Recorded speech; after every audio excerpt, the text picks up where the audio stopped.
This is the Music Marketing Podcast.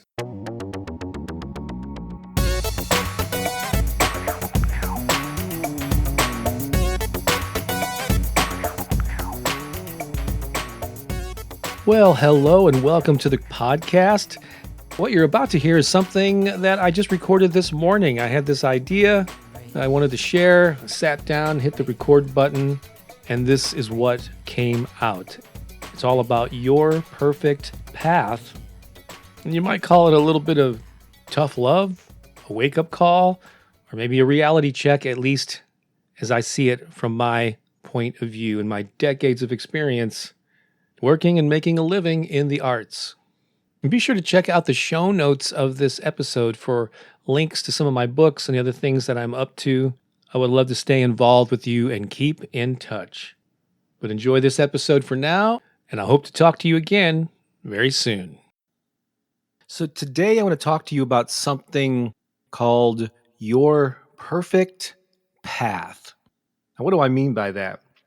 Well, over the years, whether I was creating YouTube videos that featured guided meditations, morning affirmations, or whether I was publishing books on music marketing or doing workshops for creative people, helping them build careers and build a following, quite often, very often over the years, people would ask, what is the one thing I should be doing?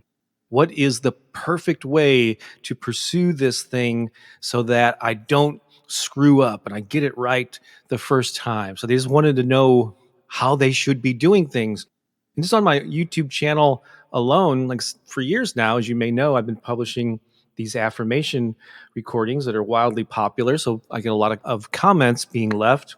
And many times people will ask, how should I be doing these? Or if I skip a day, do I have to start all over? Or can I do them while I'm sitting, while I'm driving? They're always asking all these questions about the perfect way. And my response is always, there is no one perfect way. This is good news or bad news, depending on how you want to look at it. I see it as good news myself. You take hundreds of different people or 100 different people who have succeeded in whatever goal they had. Maybe it's to publish a book, to build a music career, or to just establish maybe a meditation practice or a healthy lifestyle. You take these people who have succeeded, they've done it in many different ways based on their personalities, based on their interests, based on their life experiences and who they are. So there is no one way. You have to find your way. But that still begs the question that maybe I haven't answered over the years. Well, how do I even know where to begin? And so this is what I suggest, a little clarification on this finding your perfect path. I do think that there is a lot of merit. Yeah, and actually you should go out and seek out to learn about ways that other people have done it. So that's either from the people themselves who have succeeded in an area that you are aspiring to, through books, through workshops, podcasts, YouTube videos. There's just so much stuff available at our fingertips. You will have no problem finding out the many different options that you have to pursue the thing that you want to do. And so certainly immerse yourself in that, but don't do it from a standpoint of looking for the one perfect way to do it based on what somebody else has done. Think of it instead as maybe you're going into an all-you-can-eat buffet and you've got all these different options set out in front of you, and you want to be aware of all of the options, or many of the options, I should say. And then it's up to you to pick and choose which one you're going to focus on. And so, again, let's say building a music career. I'm just using that as an example. There are so many different paths to success, even as an independent artist, which is the audience that I focus on. And so there's no one way, there's no one website, there's no one technique. So what you should do is just expose yourself to the many ways that artists have succeeded. Turn to the experts, the coaches and the consultants, listen to what they have to say.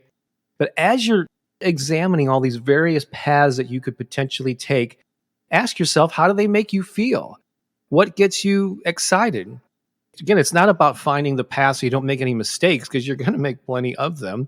It's what resonates with you. And so maybe make a list of the different things that are lighting you up, and then rate them on a scale from 1 to 10, or how excited are you about that technique or avenue? What do you think you could be consistent doing that on a regular basis? Because it really does come down to developing a new habit, a new behavior that you incorporate into your lives on a regular basis. And then pick one of them or two of them and start doing them and see how it feels. See what kind of results you get. And you're not going to get immediate results. So don't have that, I want a quick fix mentality, but you'll know as you start to pursue a particular path, whether it's resonating with you. Passion alone doesn't mean that it's going to connect with an audience or it's going to work in the long haul. There are many things, many ideas that I had that I pursued that once I started doing it, either I wasn't connecting with people or I lost interest in it because I didn't realize exactly what was going to be involved in doing that thing. So I just sort of pivoted and tried something else. So my entire life has been an experimentation. And I've reached a certain level of success with my YouTube channel. I've had 16 books that I've written and published. And so a lot of people might view me as someone who's kind of figured it out. And yes, in many ways I have. I have figured out what my sweet spot is. I have certain workflows that work for me. But at the same time, I'm also in a constant state of experimentation. And I never know when I put out a new video or a new song, a new book, how it's going to resonate with people. I can't predict exactly at all, really, quite often, how successful it's going to be until I get it out of the world and see what happens. So you have to approach these things with a sense of play, with a sense of experimentation, and get rid of this notion of having to find the one ideal path where you're not going to fail, where it's going to work out perfectly the first time, because that may not exist. I mean, you might luck out and get to a point where, just right out of the gate, something works.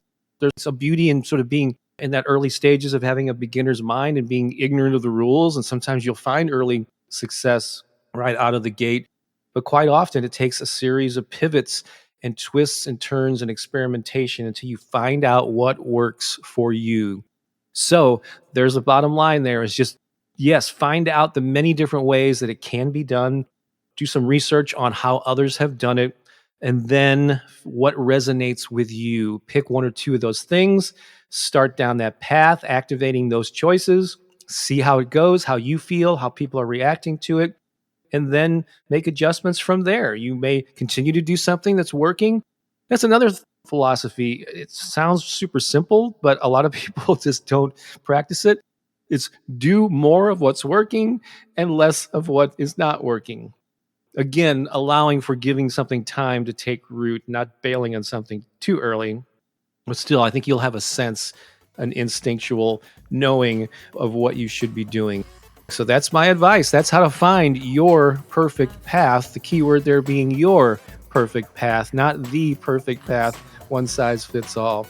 I hope that helps. Have an amazing day. And if there's a way to comment here, let me know what you think. I would love to know your thoughts. All right, take care. So long for now.